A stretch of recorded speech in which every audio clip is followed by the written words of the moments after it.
Hallo alle zusammen, ich heiße Khushbu Lalwani und ihr seht Deutsche Freundschaft. Mein Name ist Khushbu Lalwani und ihr seht Deutsche Freundschaft. Today we are going to talk about the verb leiden and its different meanings when it's used with the different prepositions. So there are two prepositions in which it is commonly used. One is an and another one is unter. Now an literally means on in a vertical position. For example, I said das Bild hängt an der Wand. The photograph is hanging on the wall, right? So it's on in the vertical way, and unter means under. So for example, meine Katze sitzt unter dem Tisch. My cat is sitting under the table, right? So there we used an and unter. But when we used it with the verb leiden, an and unter changes. The meaning of that word as well as the verb changes. And how it changed? What is the case? Will an and unter be dative or accusative, because these are Wechsel preposition. So how and what we are going to use, that we are going to learn today. So let's start the video. Fangen wir an.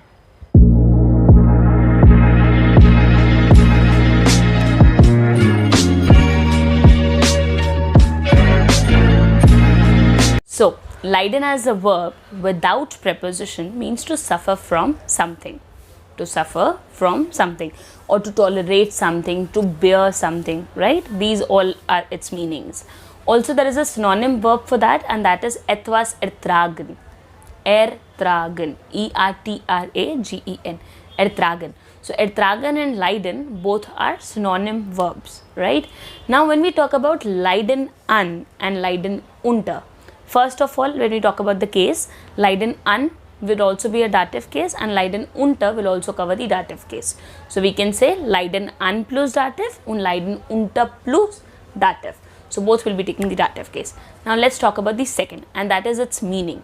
So when we talk about leiden an, that means when you are suffering from an illness or when there is something internal to you, right? That time we use leiden an. But when there are outer influences, for example, you had a fight with your boss or because of the weather conditions or something, then you are feeling something bad or something not which is right, then we say leiden unter. Leiden unter. So here it means an einer Krankheit, that means because of an illness. But here if we talk about, then it means äußere Einflüsse, right? Ungünstigen äußere Einflüsse, that means unfavorable the things that are unfavorable to you from outside. So unfavorable outside influences, right? That time we use leiden unter, and leiden an is used when you are when you are not well from internally, right? For example, let's understand it with an example. Ich leide an Depression. I am suffering from depression. Ich leide an Depression. Oder litt an Tuberkulose, or he is suffering from tuberculosis.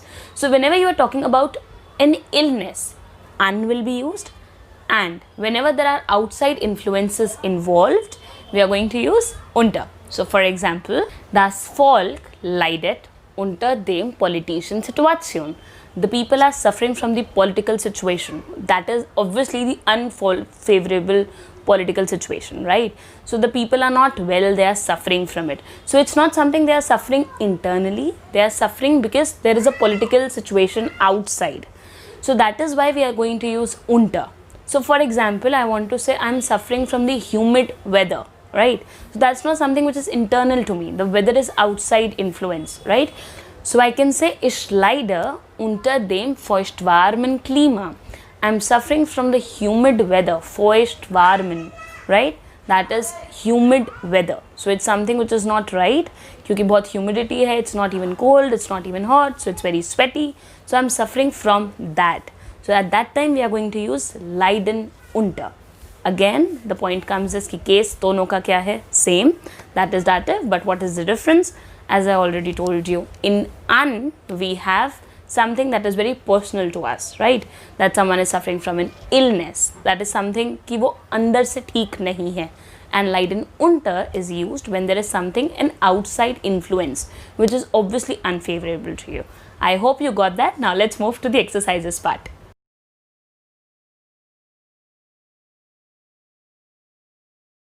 And that brings us to the end for today. I really hope that you did the exercise well. Now let me know your score, because I have already uploaded an answer sheet in my description box. So for today, auf Wiedersehen, auf Wiederhören und Tschüss. Namaste.